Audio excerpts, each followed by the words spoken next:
এরকম বৃষ্টির দিনে গরম গরম মাছের চপ বানিয়ে ফেলুন। প্রথমে মাছগুলোকে নুন হলুদ দিয়ে সেদ্ধ করে নিতে হবে। এবার কাঁটা বেছে নিতে হবে, একটু বড় পিস হলে মাছের ভালো হয়, তাতে কাঁটাগুলি বাছতে সুবিধা হয়।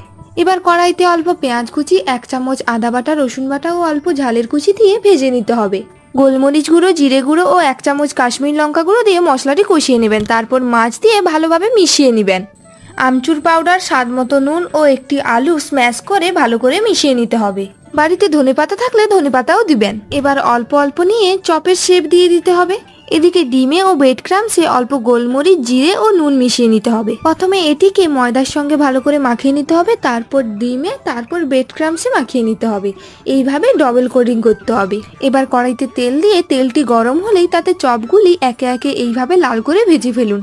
ব্যাস হয়ে গেল। এবার গরম গরম মাছের চপ শসা, পেঁয়াজ ও কাসুন্দি দিয়ে খান। উফ, কি স্বাদ!